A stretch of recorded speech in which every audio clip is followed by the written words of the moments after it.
আসসালামু আলাইকুম রহমতুল্লাহি ওয়া ইন্নাল হামদুলিল্লাহ ওয়া নুসাল্লি আলা রাসূলিল কারীম আম্মা বা'দ ফাউযু বিল্লাহি মিনাশ শাইতানির রাজীম বিসমিল্লাহির রহমানির রহিম। সম্মানিত প্রিয় দ্বীনি ভাই ও বোনেরা, আজকে আমি যে বিষয়টা নিয়ে কথা বলবো সেটা হচ্ছে কিভাবে অবাধ্য সন্তানকে বাধ্য করবেন এবং কিভাবে অবাধ্য স্বামীকে বাধ্য করবেন এবং কিভাবে অবাধ্য স্ত্রীকে বাধ্য করবেন। আমাদের অনেক মা বাবা আছে যাদের সন্তান অবাধ্য হয়ে চলে, কথাবার্তা শুনে না এবং নামাজ কালাম পড়ে না। এরকম আমাদের দিনী মা ও বোনেরা আছেন যাদের সন্তান এমন অবাধ্য হয়ে চলে। অবশ্যই তাদের জন্য আজকের এই আমলটা খুবই গুরুত্বপূর্ণ। শুধু তাই নয়, আমাদের অনেক মা বোন আছেন যাদের স্বামী অবাধ্য হয়ে চলেন। অনেক স্বামী আছেন পরকীয়ায় লিপ্ত, স্ত্রী গড়ে থাকা সত্ত্বেও পরকীয়ায় লিপ্ত হয়ে যায়, এবং অনেক স্বামী আছেন যাদের স্ত্রী অবাধ্য। তো সম্মানিত প্রিয় দিনী ভাই বোনেরা, আপনারা বুঝতে পারছেন যে আজকে কোন বিষয়টা নিয়ে কথা বলতে যাচ্ছি। সম্মানিত প্রিয় দিনী ভাই বোনেরা, অনেকের স্বামী অবাধ্য, বেশি অংশ তারা বাহিরে চলাফেরা করে, অন্য নারীদের সাথে কথাবার্তা বলে, ফোনে আলাপ করে, স্ত্রীকে সময় দেয় না। এরকম স্ত্রী আছেন, এরকম আমার মা বোন আছেন যাদেরকে স্বামী সময় দেয় না, স্বামী বাহিরে থাকে, বারবার ঘরের ভিতরে আসতে চায় না, বেশি অংশ ঘরের বাইরে সময় কাটিয়ে দেয়। এবং শুধু তাই নয়, অনেক মা বোন আছেন যে স্বামী অন্য মেয়েদের সাথে কথা বলতেও শুনেন, দেখেন। এরকম অবাধ্য স্বামীদেরকে বাধ্য করার জন্য আজকের এই আমলটা খুবই গুরুত্বপূর্ণ। শুধু তাই নয়, আমাদের অনেক ভাইয়েরা আছেন যাদের স্ত্রী অবাধ্য, স্ত্রীর কথা শুনতে চায় না, স্ত্রীর কথা শুনে না, তারা তাদের মধ্যে চলে, তো ওই ভাইদের জন্য আজকের এই আমলটা খুবই গুরুত্বপূর্ণ। তাই আমি সবাইকে অনুরোধ করব, ভিডিওটা শেষ পর্যন্ত দেখবেন, তাহলে এই আমল সম্পর্কে অবশ্যই আপনি শিখতে পারবেন। আজকে যে বিষয়টা নিয়ে আমি আলোচনা করতে যাচ্ছি সেটা তো আপনি জেনে গেলেন। এখন আমরা চলুন কিভাবে এই আমলটা করব। আল্লাহর একটা সিফাতি নাম আছে। আল্লাহ রাব্বুল আলামিন বলেছেন যে বান্দা যখন আমাকে আমার গুণবাচক নাম নিয়ে আমল করবে, ওই নামের উপর আমল করে যখন আমি আল্লাহর কাছে চাইবে, আল্লাহ রাব্বুল আলামিন বলেছেন ওই ব্যক্তির মনের বাসনা, ওই ব্যক্তির আশা আল্লাহ রাব্বুল আলামিন পূরণ করে দেবে। এখন আল্লাহ রাব্বুল আলামিনের কিছু সিফাতি নাম আছে। আল্লাহ রাব্বুল আলামিনের গুণবাচক নাম ৩,০০০ নাম আছে। এই গুণবাচক ৩,০০০ নামের মধ্যে ১,০০০ নাম আল্লাহ রাব্বুল আলামিন ফেরেশতাদেরকে শিখালেন, এবং আর ১,০০০ নাম আল্লাহ রাব্বুল আলামিন নবী রাসূলগণদেরকে শিখালেন। আর ১,০০০-এর মধ্যে আল্লাহ রাব্বুল আলামিন ৩০০ গুণবাচক নাম তাওরাতে দিলেন, এবং ৩০০ গুণবাচক নাম ইনজিলে দিলেন, এবং ৩০০ গুণবাচক নাম আল্লাহ রাব্বুল আলামিন জাবুরে দিলেন। আর বাকি রইল ১০০।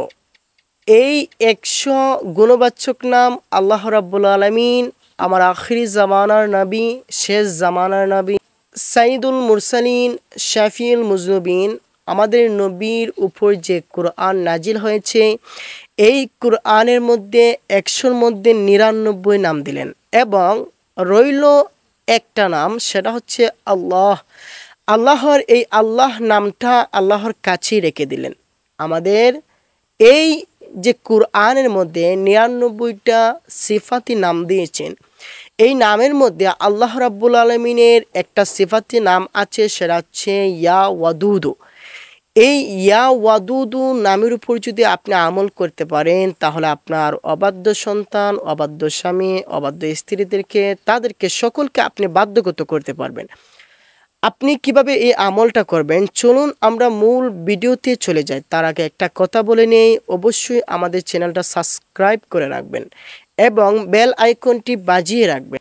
আমাদের এই চ্যানেলের মধ্যে বেশি বেশি আমল সম্পর্কে ভিডিও আপলোড করা হয়। শুধু তাই নয়, আমাদের নামাজের মাসালা, বিভিন্ন মাসলা মাসাইল সম্পর্কে আমাদের এই চ্যানেলের মধ্যে প্রতিনিয়ত নতুন নতুন আমল, মাসলা মাসাইল, নামাজের মাসালা সম্পর্কে ভিডিও আপলোড করা হয়। অবশ্যই চ্যানেলটা সাবস্ক্রাইব করে রাখবেন, তাহলে আমাদের এই আমল সম্পর্কে শিখতে পারবেন। চলুন আমরা কিভাবে ইয়া ওয়াদুদু নামের উপর কিভাবে আমল করব। আল্লাহর এই একটা হচ্ছে গুণবাচক নাম, সেটা হচ্ছে ইয়া ওয়াদুদু। এই ইয়া ওয়াদুদু আমল করার আগে আপনাকে 3বার ইস্তেগফার পড়তে হবে এবং 3বার আপনাকে দুরুদে ইব্রাহিম পড়তে হবে। সম্মানিত প্রিয় দ্বীনী ভাই বোনেরা, তার আগে আপনাকে ফরজ নামাজ আদায় করতে হবে। আমাদের 5 ওয়াক্ত নামাজের মধ্যে আপনি যদি ফরহেজগার হন, তবে এই আমলটা কার্যকরী হবে একজন ফরহেজগারের দ্বারা। আপনি যদি নিয়মিত 5 ওয়াক্ত নামাজ আদায় করেন, তাহলে ইনশাআল্লাহ সৎপথে থেকে আপনি যদি সৎপথে তাইকা এই আমলটা করতে পারেন, ইনশাআল্লাহ আল্লাহ রাব্বুল আলামিনের রহমতে আপনার এই আমল কবুল হবে। সম্মানিত প্রিয় দ্বীনী ভাই বোনেরা, আপনারা আমল করার জন্য সর্বপ্রথম ফরজ নামাজ আদায় করতে হবে। ফরজ নামাজ আদায় করার পর আপনাকে ফরজ নামাজের পরপর এই আমলটা করতে হবে। এই আমলটা কিভাবে করবেন, চলুন আমি সম্পূর্ণ কিছু বলে দিচ্ছি, আপনারা মনোযোগ দিয়ে শুনুন।